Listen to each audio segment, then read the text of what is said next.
लॉफर है। खबर जो मुद्दा बने प्रोग्राम च तुहाडा स्वागत है। मैं हाँ नीरज बाली। आज पहली खबर तुहानू विखाउने आ। दरअसल एक फिल्मी डायलॉग दे नाल ताल्लुकात रखदी है। की ये फिल्मी डायलॉग दस दईए? नहीं, रहन दिंदे आ। तुसीं खबर देखो, जे तुहानू डायलॉग सुनाता तां खबर दा मजा किरकिरा हो जाऊगा।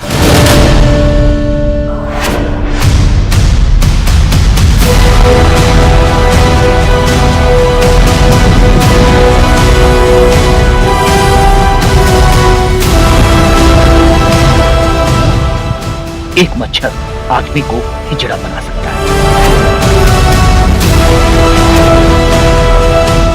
ये फिल्मी डायलॉग सर, पर एक चूहा इंसान नू की बना देंदा है? बीमार, असरदार, शर्मसार या बेरोजगार या आवाजार? आवाजार अजिहा कि तुसी उलांबा नहीं दे सकते ना सरकार नू, ना प्रशासन नू, ना अधिकारियों नू ते ना चूहे नू। क्योंकि चूहे ने भज जाना ते सरकार, प्रशासन, अधिकारी जनता दी किन्नू को सुनते ने ये आपां नहीं दसना। तुहानू करा पता नहीं है। बहरहाल तुसी वगदा दरिया वेखो, पिंड वालियां नू मिली बहार वेखो ते चेहरे लोकां दे होए गुलजार वेखो।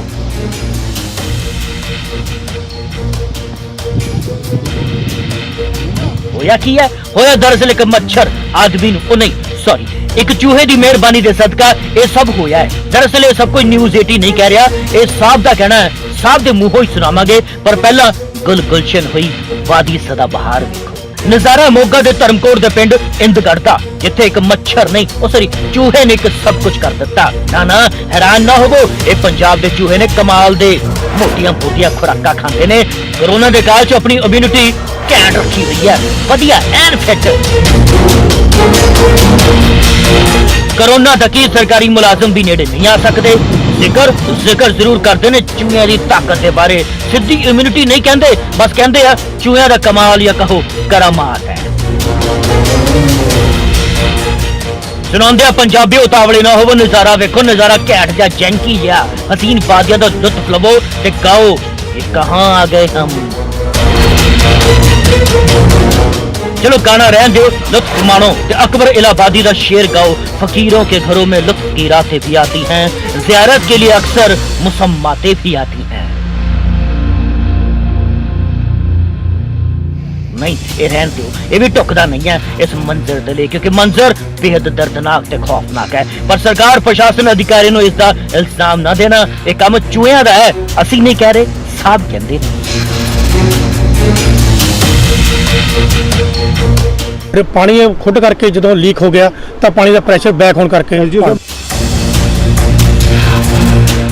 इलाका वासियों साहब ने तो तुसी सुन लिया, मुद्दा की है वो भी दस देंदे। दरअसल इत्थे पहला सब कुछ नॉर्मल सी। जो अज खेत पानी च डुबे ने, पहला वो पानी च डुबे नहीं सन। जो 10 एकड़ और 5 एकड़ की फसल इत्थे डुब के खराब हो गई है, वो कदे डुबी नहीं सी।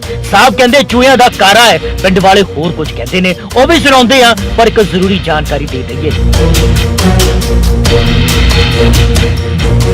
दरअसल एक मच्छर, ओ नहीं सॉरी, मच्छर कित्थों आ जांदा यार बार बार। दरअसल इत्थे एक ड्रेन सी। साहब के मुताबिक चूहियां की बदौलत 100 फुट चौड़ी दरार पै गई इस ड्रेन च। साहब के महकमे ने इस ड्रेन की सफाई कई बार की ते बार की, पर एक मच्छर, ओ नहीं, चूहियां ने पिंड वाले के खिलाफ साजिश रच दी ते आ सब कुछ कर दिता।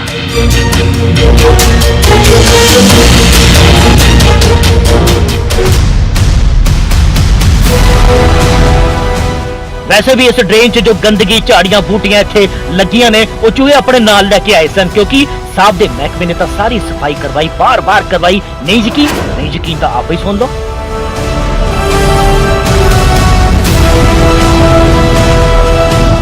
ड्रेनां असीं कर रहे, सफाई करते हैं, जिन्हां दी लोड़ होंदी जरूरत मुताबिक की जाती है। सफाई का तो इन्ना नहीं है, मेन खुद करके, जे खुद ना होंदी तो पानी दे प्रेशर करके पानी निकल। बहरहाल एसडीओ साहब कहते ने तो सफाई तो पक्का हुई होनी है, पर किसानों की बस थोड़ी जी फसल जरूर बर्बाद हो गई। 10 एकड़ एक दी ते 5 एकड़ एक दी। गलती किसानों की होनी है, क्योंकि किसान सरकार की नजर च तो अज तक सही होया ही नहीं है। सुनो किसानों का दर्द भी सुन लो। झोना का बर्बाद होया, पैली भी बर्बाद हो गई जी। ये हुण ना बननी है ना बनाउण जोगे रहे हैं। जिन्हों पहला मसां बनाई है 12-13 साल बाद टक्करा टुकरा मार के, हुण इहदा बहुत ज़्यादा नुकसान हो गया।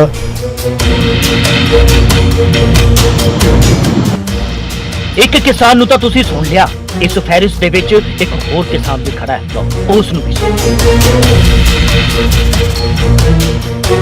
ਇਹ ਡਰੇਨ ਦੀ ਸਾਫ਼ ਨਹੀਂ ਸਫਾਈ ਨਹੀਂ ਹੋਈ ਜੀ, ਇਹਦੇ ਨਾਲ ਡਾਫ ਲੱਗਣ ਦੇ ਨਾਲ ਖੁੱਡ ਪੈ ਗਈ ਜੀ, ਉਹਦੇ ਕਾਰਨ ਇਹ ਸਾਰੀ ਬਰਬਾਦੀ ਹੋਈ ਹੈ ਜੀ। ਮਹਿਕਮੇ ਨੇ ਗੌਰ ਨਹੀਂ ਜੀ ਦਿੱਤੀ, ਸਾਰੇ ਬਰਬਾਦ ਹੋ ਗਏ ਜੀ। ਰਸਤੇ ਬਿਲਕੁਲ ਟ੍ਰੇਨ ਵਾਲੇ ਜਿੰਨੇ ਆ ਉਹ ਸਾਰੇ ਰਸਤੇ ਬੰਦ ਹੋ ਗਏ ਜੀ।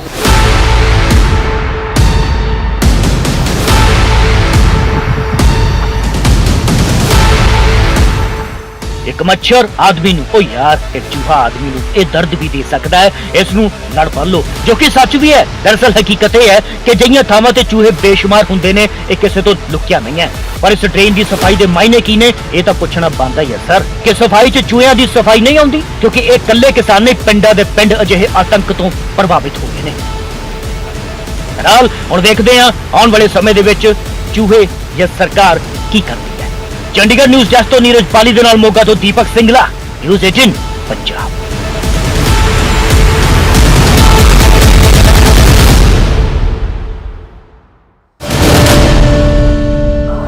ਹੁਣ ਤੁਹਾਨੂੰ ਵਿਖਾਉਂਦੇ ਹਾਂ ਦਰਅਸਲ ਦੋ ਤਸਵੀਰਾਂ, ਦੋ ਇਲਾਕੇ, ਸਰਕਾਰ ਦੀ ਦੇਣ, ਸਹੂਲਤਾਂ ਵਾਲੀ ਕਹਾਣੀ ਵਿਖਾਉਂਦੇ ਹਾਂ ਇਸ ਰਿਪੋਰਟ ਦੇ ਵਿੱਚ ਕਿ ਲੋਕ ਵਾਲੇ ਹੀ ਖੁਸ਼ ਨੇ, ਸਰਕਾਰ ਨੂੰ ਦਾਤ ਦੇ ਰਹੇ ਨੇ, ਦੁਆਵਾਂ ਦੇ ਰਹੇ ਨੇ। ਲੋ ਵੇਖੋ।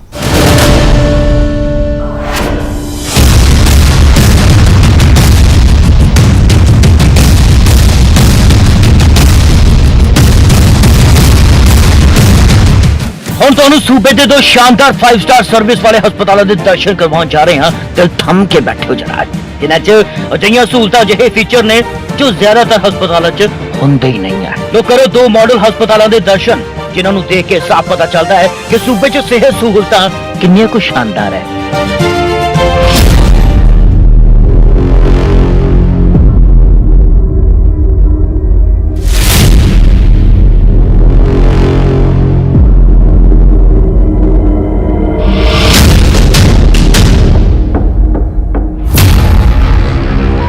नजर जरा इस पहली तस्वीर वाल मारो।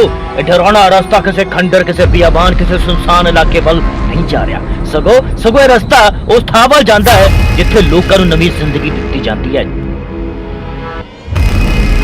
जी हाँ, ये एक हस्पताल है जिस नूं हुण एक खंडर जेकर कहा जाए तो शायद गलत ही नहीं होगा। ये तस्वीरां धुरी दे सरकारी हस्पताल दियां ने, हालांकि इस नूं हस्पताल कहना भी हुण हस्पताल शब्द की तोहीन ही जापदा है। ਇੱਥੇ ਕਿੰਨੀਆਂ ਕੁ ਸ਼ਾਨਦਾਰ ਸਹੂਲਤਾਂ ਲੋਕਾਂ ਨੂੰ ਮਿਲਦੀਆਂ ਹੋਣਗੀਆਂ, ਇਸ ਦਾ ਅੰਦਾਜ਼ਾ ਲਗਾਉਣਾ ਕੋਈ ਬਾਹਲੀ ਔਖੀ ਗੱਲ ਤਾਂ ਹੈ ਹੀ ਨਹੀਂ ਹੈ।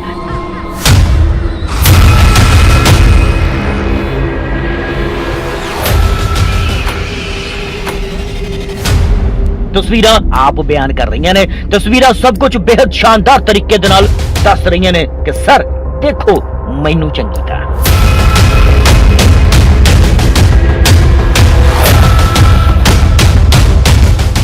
ਹਸਪਤਾਲ ਦੀ ਬਿਲਡਿੰਗ ਦੀ ਹਾਲਤ ਬੇहद ਖਸਤਾ ਹੈ, ਹਰ ਪਾਸੇ ਘਾਹ ਖੜਾ ਹੈ ਅਤੇ ਕੱਚਾ ਰਸਤਾ ਵੀ ਇੱਥੋਂ ਲੰਘਣ ਵਾਲੀ ਐਂਬੂਲੈਂਸ ਡਰਾਈਵਰ ਦਾ ਹਰ ਰੋਜ਼ ਡਰਾਈਵਿੰਗ ਟੈਸਟ ਵੀ ਲੈਂਦਾ ਹੈ।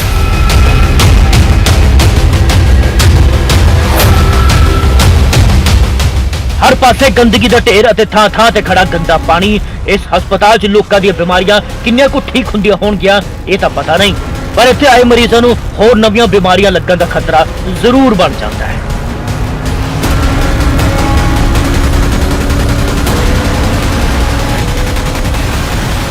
मैं तो उरे आके शर्मसार हो गया भी मैं एक किसी की मदद वास्ते आया कि मैं खुद नरक का गेड़ा कढ़न आया। इत्थे कोई ऐदा नहीं है, सेफ्टी नहीं, सप सलूंडी भी हो सकती है, कोई ये बूटी के इन्फैक्शन वाला वायरस भी हो सकता है भी असीं कित्थे कित्थे बचांगे। इत्थों ही मुहिम शुरू करनी चाहिए सी इन्हां नूं भी इहनूं पहलां एक सुंदर बाग वांगू बनाउंदे। इत्थे बंदा ये सोच के ना भी मोर्चरी च आया सी डैड बॉडी वास्ते आया, बंदे दियां पहले ही उत्थों ऐ लगा जांदा जिवें भूत बंगला शुरू हो गया।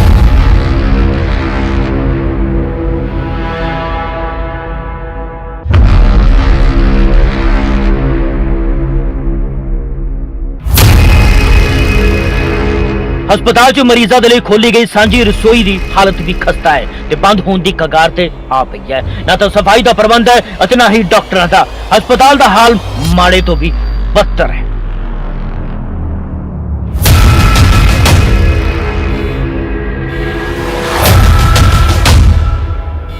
ਸਾਂਝੀ ਰਸੋਈ ਦਾ ਹਾਲ ਇੰਨਾ ਬੁਰਾ ਹਾਲ ਆ, ਉੱਥੇ ਬੰਦਾ ਖਾਊ ਤਾਂ ਕੀ ਖੜਨ ਨੂੰ ਜੀ ਨਹੀਂ ਕਰਦਾ।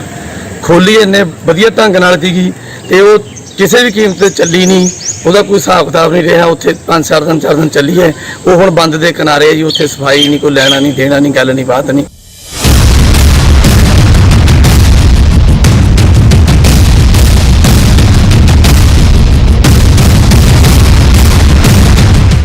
ਇਸ ਮਸਲੇ ਬਾਰੇ ਜਦੋਂ ਸਾਡੇ ਪੱਤਰਕਾਰ ਨੇ ਅਧਿਕਾਰੀਆਂ ਨਾਲ ਗੱਲਬਾਤ ਕੀਤੀ ਤਾਂ ਉਹਨਾਂ ਦਾ ਤਰਕ, ਉਹਨਾਂ ਦਾ ਵਰਸ਼ਨ, ਉਹਨਾਂ ਦਾ ਬਿਆਨ ਜਾਨਣਾ ਵੀ ਬੇहद ਜ਼ਰੂਰੀ ਹੈ। ਲਓ ਤੁਸੀਂ ਵੀ ਸੁਣ ਲਓ। ਮੈਂ ਨਾ ਮੇਰੀ ਅੱਜ ਹੀ ਜੁਆਇਨਿੰਗ ਹੋਈ ਹੈ, ਮੈਨੂੰ ਇਸ ਬਾਰੇ ਪਤਾ ਨਹੀਂ ਹੈ ਅਜੇ। ਇਹ ਮੈਂ ਐਸਓ ਸਰ ਦੇ ਧਿਆਨ 'ਚ ਲਗਾ ਦਾਂਗਾ, ਕੱਲ ਆਉਣਗੇ ਉਹਨਾਂ ਦੇ ਧਿਆਨ 'ਚ ਲਗਾ ਦੇਵਾਂਗਾ, ਸਫਾਈ ਕਰਵਾ ਦਿੱਤੀ ਹੈ। ਸਫਾਈ ਕਰਵਾਓਗੇ? ਹਾਂਜੀ ਹਾਂਜੀ, ਬਹੁਤ ਖੜੀ ਹੈ, ਜੰਗਲ ਬਣਿਆ ਪਿਆ। ਕੋਈ ਨਹੀਂ, ਮੈਂ ਐਸਓ ਸਰ ਦੇ ਧਿਆਨ 'ਚ ਲਗਾ ਦਾਂਗਾ, ਸਫਾਈ ਕਰਵਾ ਦਿੱਤੀ ਜਾਵੇਗੀ।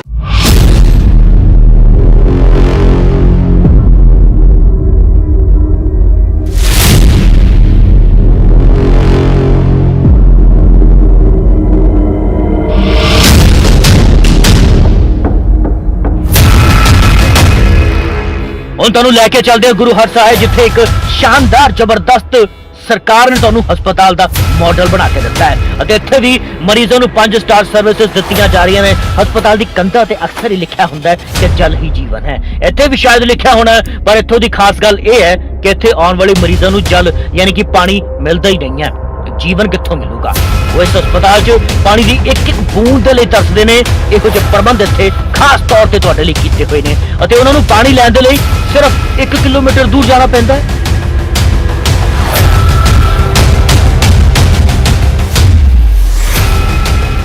ਸਰ ਸਾਨੂੰ ਕਿਲੋਮੀਟਰ ਫੈਕਟਰੀ ਹੈ ਸੁਖਵੀਰ ਐਗਰੋ, ਉੱਥੋਂ ਪਾਣੀ ਲੈ ਕੇ ਆਉਣਾ ਪੈਂਦਾ ਹੈ। ਪਾਣੀ ਦੀ ਇੱਥੇ ਬਹੁਤ ਵੱਡੀ ਸਮੱਸਿਆ ਹੈ, ਇਹਦਾ ਛੇਤੀ ਤੋਂ ਛੇਤੀ ਹੱਲ ਕੀਤਾ ਜਾਵੇ। ਕਿਸੇ ਦੇ ਸਿਰ 'ਚ ਸੱਟ ਵੱਜੀ ਆ, ਕੋਈ ਕਿਵੇਂ ਵਿਚਾਰਾ ਘਰੋਂ ਆਇਆ, ਇੰਨੀ ਗਰਮੀ ਹੈ, ਇਸ ਕਰਕੇ ਜੋ ਪਾਣੀ ਦਾ ਹੱਲ ਕੀਤਾ ਜਾਵੇ। ਹਸਪਤਾਲ ਅੰਦਰ ਅਜਿਹੇ ਹਾਲਾਤ ਕਿਉਂ ਬਣੇ, ਇਸ ਬਾਰੇ ਤੁਸੀਂ ਖੁਦ ਸੀਨੀਅਰ ਮੈਡੀਕਲ ਅਫਸਰ ਦੇ ਮੂੰਹੋਂ ਹੀ ਸੁਣ ਲਓ। 2 ਦਿਨ ਤੋਂ ਜੀ ਮੋਟਰ ਸੜ ਗਈ ਸੀ, ਪਿਛਲੇ 2 ਦਿਨ ਪਹਿਲਾਂ ਜੋ ਮੋਟਰ ਦਿੱਤੀ ਹੋਈ ਹੈ ਬੰਨਣ ਲਈ, ਅੱਜ ਹੋ ਜਾਣੀ ਸੀ, ਅੱਜ ਕਰ ਦੇਣਗੇ ਸਟਾਰਟ ਮੋਟਰ ਸੜ ਗਈ। ਮੈਂ ਜੀ ਸਾਹਿਬ ਨੂੰ ਫੋਨ ਕੀਤਾ, ਉਹਨਾਂ ਨੇ ਕਿਹਾ ਵੀ ਮੋਟਰ ਅਸੀਂ ਬਣਾ ਰਹੇ ਹਾਂ, ਜੀ ਗੁਰਪ੍ਰੀਤ ਵਾਟਰ ਵਰਕਸ ਵਾਲਿਆਂ ਨੂੰ। ਉਹਨਾਂ ਨੇ ਕਿਹਾ ਵੀ ਮੋਟਰ ਅਸੀਂ ਬਣਵਾ ਰਹੇ ਹਾਂ ਤੇ ਅੱਜ ਅਸੀਂ ਉਹ ਸੈੱਟ ਕਰ ਦਾਂਗੇ। ਸੋ ਤੁਸੀਂ ਵੇਖਿਆ ਕਿ ਇਹਨਾਂ ਹਸਪਤਾਲਾਂ, ਇਹਨਾਂ ਸਿਹਤ ਸਹੂਲਤਾਂ ਦੇ ਸਹਾਰੇ ਹੀ ਸੂਬਾ ਸਰਕਾਰ ਕਰੋਨਾ ਵਾਲੀ ਜੰਗ ਜਿੱਤਣ ਦੇ ਦਾਅਵੇ ਕਰ ਰਹੀ ਹੈ। ਕਰੋਨਾ ਕਾਲ 'ਚ ਹਸਪਤਾਲਾਂ ਨੂੰ ਬਿਹਤਰ ਬਣਾਉਣ ਦੀ ਜ਼ਰੂਰਤ ਹੈ, ਪਰ ਅਜਿਹੀਆਂ ਤਸਵੀਰਾਂ ਪਰੇਸ਼ਾਨ ਕਰਨ ਵਾਲੀਆਂ ਨੇ ਜਾਂ ਕੁਝ ਹੋਰ ਅੰਦਾਜ਼ੇ ਸਿੱਟੇ ਤੁਸੀਂ ਆਪ ਹੀ ਕੱਢ ਲਓ। ਚੰਡੀਗੜ੍ਹ ਨਿਊਜ਼ ਡੈਸਕ ਤੋਂ ਲਵਪ੍ਰੀਤ ਦੇ ਨਾਲ ਭਵਾਨੀਗੜ੍ਹ ਤੋਂ ਰਵੀ ਆਜ਼ਾਦ, ਫਿਰੋਜ਼ਪੁਰ ਦੇ ਗੁਰੂ ਹਰਸਹਾਏ ਤੋਂ ਮਨਦੀਪ ਕੁਮਾਰ, ਨਿਊਜ਼ 18 ਪੰਜਾਬ।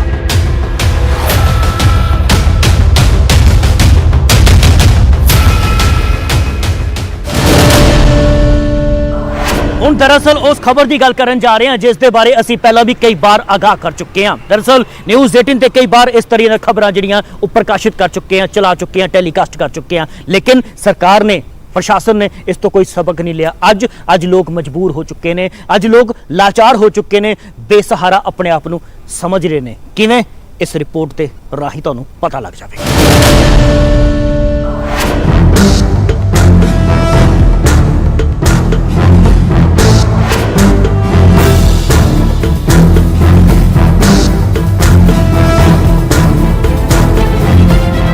ਪਹਿਲੀ ਨਜ਼ਰ ਤਾਂ ਇਹ ਤਸਵੀਰਾਂ ਬੇहद ਹਸੀਨ ਅਤੇ ਦਿਲਕਸ਼ ਲੱਗਦੀਆਂ ਨੇ। ਇੰਜ ਲੱਗਦਾ ਹੈ ਕਿ ਇਹ ਲੋਕ ਕੋਰੋਨਾ ਕਾਰਨ ਕਿਤੇ ਛੁੱਟੀਆਂ ਮਨਾਉਣ ਨਹੀਂ ਜਾ ਸਕੇ, ਸ਼ਾਇਦ ਇਸੇ ਲਈ ਇਸ ਜਗ੍ਹਾ 'ਚ ਬੋਟਿੰਗ ਦਾ ਮਜ਼ਾ ਲੈ ਰਹੇ ਹੋ।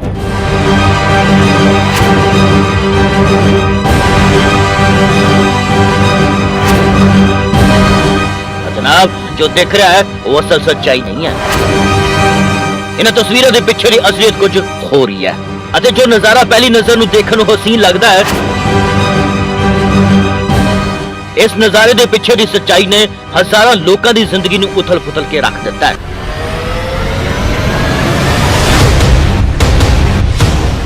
ਉਹਨਾਂ ਦਾ ਸੁੱਖ ਚੈਨ ਖੋ ਲਿਆ ਹੈ। ਦੱਸ ਦਈਏ ਕਿ ਨਜ਼ਾਰਾ ਦੀਨਾਨਗਰ ਦੇ ਮਕੌੜਾ ਪੱਤਨ ਦਾ ਹੈ, ਜਿੱਥੇ ਰਾਵੀ ਦਰਿਆ ਦੇ ਬਣੇ ਸਥਾਈ ਪੁਲ ਨੂੰ ਹਟਾ ਦਿੱਤੇ ਜਾਣ ਤੋਂ ਬਾਅਦ ਬਰਸਾਤ ਦੌਰਾਨ ਇੱਥੇ ਦੇ 7 ਪਿੰਡ ਮਾਲਦੀਵ ਬਣ ਗਏ ਨੇ, ਭਾਵ ਟਾਪੂ ਬਣ ਗਏ ਨੇ। ਜੀ ਹਾਂ, ਅਤੇ ਫਿਰ ਸ਼ੁਰੂ ਹੁੰਦਾ ਹੈ ਇੱਥੇ ਬੋਟਿੰਗ ਦਾ ਸੈਸ਼ਨ।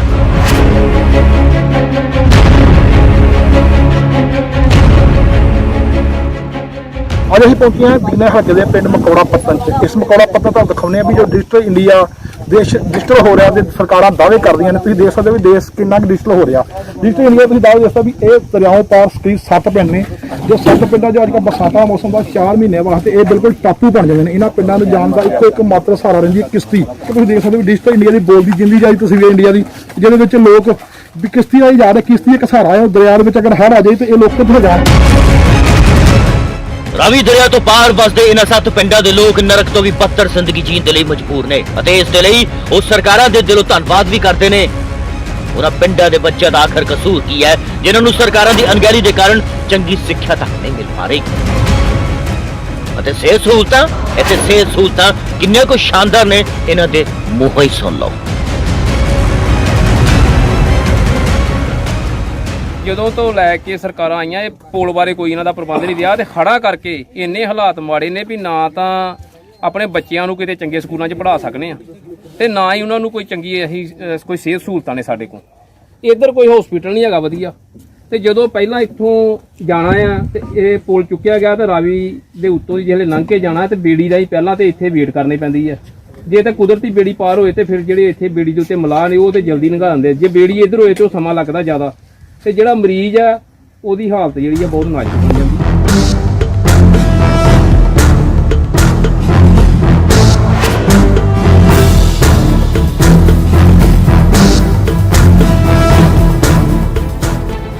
ਮੌਕੇ ਤੋਂ ਰਿਪੋਰਟਿੰਗ ਦੇ ਦੌਰਾਨ ਸਾਡੇ ਪੱਤਰਕਾਰ ਨੂੰ ਇੱਥੇ ਇੱਕ ਪੁਲਿਸ ਅਧਿਕਾਰੀ ਵੀ ਨਜ਼ਰ ਆਏ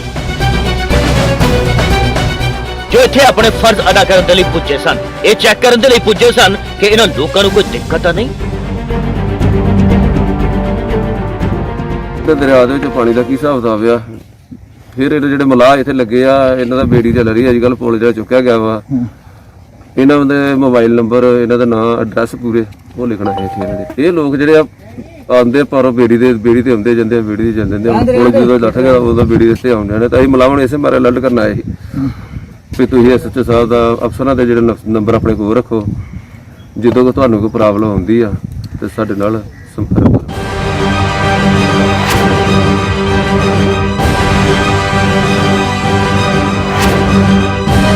ਦਰਅਸਲ ਇੱਥੇ ਕਸੂਰ ਇਹਨਾਂ ਲੋਕਾਂ ਦਾ ਨਹੀਂ ਹੈ। ਇਹਨਾਂ ਲੋਕਾਂ ਦੀਆਂ ਮੰਗਾਂ ਹੀ ਇੰਨੀਆਂ ਵੱਡੀਆਂ ਨੇ ਕਿ ਸਰਕਾਰਾਂ ਪੂਰੀਆਂ ਕਰਨ ਮੰਗਾਂ ਤੇ ਮੰਗਾਂ ਪੂਰੀਆਂ ਕਰਨ ਕਿਵੇਂ।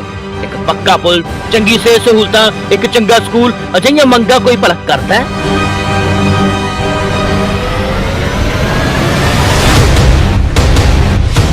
ਆਖਿਰ ਸਰਕਾਰਾਂ ਇਹਨਾਂ ਮੰਗਾਂ ਨੂੰ ਕਿਵੇਂ ਪੂਰਾ ਕਰਨ?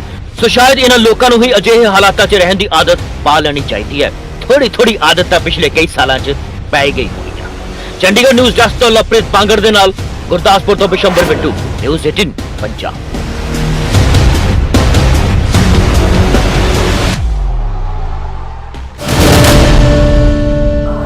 ਕੁਝ ਦਿਨਾਂ ਤੋਂ ਅਸੀਂ ਇਸੇ ਪ੍ਰੋਗਰਾਮ ਯਾਨੀ ਕਿ ਖਬਰ ਜੋ ਮੁੱਦਾ ਬਣੇ ਦੇ ਵਿੱਚ ਅਸੀਂ ਤੁਹਾਨੂੰ ਬੇਰੋਜ਼ਗਾਰ ਨੌਜਵਾਨਾਂ ਦੀ ਹਕੀਕਤਾਂ, ਉਹਨਾਂ ਦੀ ਤਰਾਸਦੀਆਂ ਵਾਲੀਆਂ ਕਹਾਣੀਆਂ ਦੇ ਨਾਲ ਰੂਬਰੂ ਕਰਵਾਉਂਦੇ ਆ ਰਹੇ ਹਾਂ। ਤੁਹਾਨੂੰ ਇਹ ਪੱਠੇ ਦੇ ਉੱਤੇ ਇੱਟਾਂ ਪੱਥਦੇ ਹੋਏ ਨੌਜਵਾਨਾਂ ਨੂੰ ਵਿਖਾਇਆ, ਜੀਰੀ ਲਾਉਂਦੀਆਂ ਹੋਈਆਂ ਧੀਆਂ ਧਿਆਣੀਆਂ ਨੂੰ ਵਿਖਾਇਆ, ਅਖਬਾਰਾਂ ਬਣਦੇ ਇੱਕ ਬੇਰੋਜ਼ਗਾਰ ਨੂੰ ਵਿਖਾਇਆ। ਅੱਜ ਤੁਹਾਨੂੰ ਸ਼ਿਕੰਜਵੀ ਪੁਲਾਣ ਵਾਲਾ ਇੱਕ ਸ਼ਖਸ ਮਿਲਵਾਉਂਦੇ ਆ। ਨਾਮ ਜੋਗਿੰਦਰ ਸਿੰਘ, योग्यता BA, BEd, MA, PGDCA, MSc IT, MCA। तो पिंड सुखेरा बोदला यानी कि फाजिलका दा। पेशा शिकंजवी बेचना।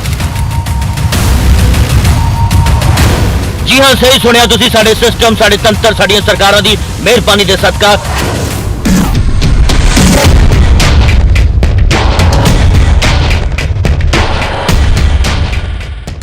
जिसने साडे सूबे का भविख सवारना सी, जिसने साडे बच्चों को एक चंगी सिक्ख्या सेध देनी सी, जिसने साडे समाज नूं तरक्की दी राह वल तोरना सी, जिसने अपने परिवार गरीबी तो बाहर कढना सी, इलाके का नाम रोशन करना सी, अज उस सड़कों ते शिकंजवी बेच रहा, लोकां नूं ठंडा कर रहा, लोकां दी तहसील ठंडी कर रहा।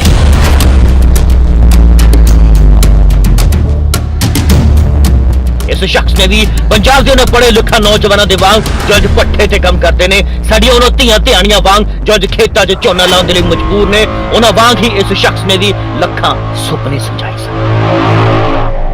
जी तोड़ सख्त मेहनत की सी, पर साडे सिस्टम, साडियां सरकारां ने इस दी हर एक सुपने नूं मिट्टी 'च रोल दित्ता। इस दीआं आशावां दा ਗਲਾ ਘੋਟ ਦਿੱਤਾ।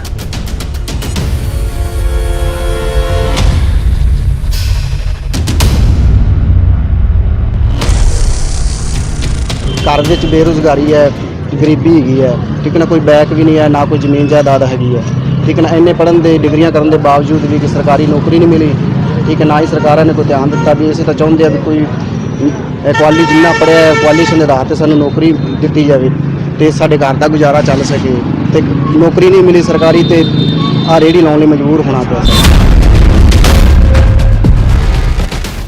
ਅੱਜ ਇਹ ਸ਼ਖਸ ਜੋ ਠੰਡੀ ਠੰਡੀ ਸ਼ਿਕੰਜਵੀ ਪਿਲਾ ਰਿਹਾ ਹੈ, ਇਸ ਗਰਮੀ 'ਚ ਲੋਕਾਂ ਨੂੰ ਠੰਡਕ ਪਹੁੰਚਾ ਰਿਹਾ ਹੈ, ਉਸ ਦੇ ਅੰਦਰ ਕਿਸ ਤਰ੍ਹਾਂ ਦਾ ਭਾਂਪੜ ਮੱਚ ਰਿਹਾ ਹੋਣਾ ਹੈ, ਇਹ ਤਾਂ ਅੰਦਾਜ਼ਾ ਅਸੀਂ ਲਗਾ ਵੀ ਨਹੀਂ ਸਕਦੇ। ਜੋਗਿੰਦਰ ਸਿੰਘ ਨੇ ਆਪਣੀ ਰੇਹੜੀ ਅੱਗੇ ਆਪਣੀ ਯੋਗਤਾ ਇਸੇ ਕਰਕੇ ਲਿਖੀ ਹੈ ਕਿ ਕਿਤੇ ਸ਼ਾਇਦ ਇੱਥੋਂ ਲੰਘਦੇ ਕਿਸੇ ਸਰਕਾਰੀ ਅਫਸਰ ਦੀ, ਮੰਤਰੀ ਦੀ ਨਜ਼ਰ ਉਸ ਤੇ ਪੈ ਜਾਵੇ ਅਤੇ ਉਹਨਾਂ ਨੂੰ ਥੋੜਾ ਖਿਆਲ ਆ ਜਾਵੇ।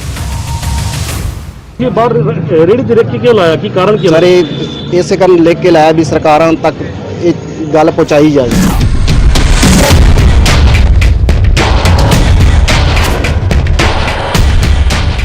ਭੋਲਾ ਇਸ ਜੋਗਿੰਦਰ ਸਿੰਘ ਨੂੰ ਕੌਣ ਸਮਝਾਵੇ ਕਿ ਸ਼ਾਇਦ ਸਾਡੀਆਂ ਸਰਕਾਰਾਂ ਅੰਨੀਆਂ ਹੋ ਚੁੱਕੀਆਂ ਨੇ, ਸਾਡੇ ਸਿਸਟਮ ਨੂੰ ਉੱਲੀ ਲੱਗ ਚੁੱਕੀ ਹੈ। ਜੇਕਰ ਅਜਿਹਾ ਨਾ ਹੁੰਦਾ ਤਾਂ ਤੈਨੂੰ ਅੱਜ ਸੜਕਾਂ ਤੇ ਸ਼ਿਕੰਜਵੀ ਨਾ ਵੇਚਣੀ ਪੈਂਦੀ ਓਏ ਭੋਲਿਆ। ਖੈਰ, ਉਹਨਾਂ ਲੋਕਾਂ ਨੂੰ ਵੀ ਸੁਣ ਲਓ ਜਿਨ੍ਹਾਂ ਨੂੰ ਇਸ ਹਾਈਲੀ ਕੁਆਲੀਫਾਈਡ ਜੋਗਿੰਦਰ ਸਿੰਘ ਦੇ ਹੱਥਾਂ ਦੀ ਬਣੀ ਸ਼ਿਕੰਜਵੀ ਪੀਣ ਦਾ ਸੁਭਾਗਿਆ ਹਾਸਲ ਹੋ ਰਿਹਾ ਹੈ।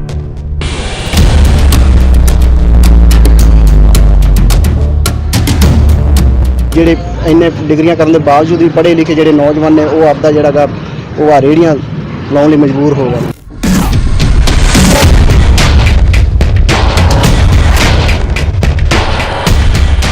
ਅਜਿਹੀਆਂ ਤਸਵੀਰਾਂ, ਅਜਿਹੇ ਨੌਜਵਾਨ ਸਾਡੇ ਸਿਸਟਮ ਦੇ ਮੂੰਹ ਤੇ ਕਰਾਰਾ ਤਮਾਚਾ ਹੈ। ਅਸੀਂ ਪਹਿਲਾਂ ਵੀ ਕਈ ਵਾਰ ਲੋਕਾਂ ਸਾਹਮਣੇ ਅਜਿਹੇ ਕਈ ਪੜ੍ਹੇ ਲਿਖੇ ਨੌਜਵਾਨਾਂ ਦੀ ਕਹਾਣੀ, ਉਹਨਾਂ ਦਾ ਦਰਦ ਤੁਹਾਡੇ ਸਾਹਮਣੇ ਲੈ ਕੇ ਆ ਚੁੱਕੇ ਹਾਂ, ਪਰ ਸਾਡੇ ਸਿਸਟਮ ਦੀਆਂ ਨਾਕਾਮੀਆਂ ਇੰਨੀਆਂ ਜ਼ਿਆਦਾ ਨੇ ਕਿ ਅਜਿਹੀ ਕੋਈ ਨਾ ਕੋਈ ਕਹਾਣੀ ਹਰ ਰੋਜ਼ ਨਿਊਜ਼ 18 ਦੇ ਕੈਮਰੇ 'ਚ ਕੈਦ ਹੋ ਜਾਂਦੀ ਹੈ। ਚੰਡੀਗੜ੍ਹ ਨਿਊਜ਼ ਡੈਸਕ ਤੋਂ ਲਵਪ੍ਰੀਤ ਪਾਂਗੜ ਦੇ ਨਾਲ ਫਾਜ਼ਿਲਕਾ ਤੋਂ ਸੁਰਿੰਦਰ ਗੋਇਲ, ਨਿਊਜ਼ 18 ਪੰਜਾਬ।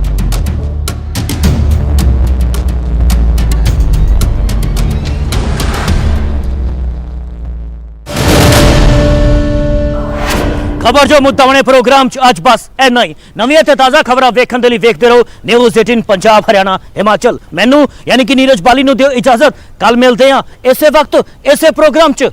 ਵਕਤ ਯਾਦ ਹੈ ਨਾ, 9:30 ਵਜੇ। ਯਾਦ ਰੱਖਣਾ।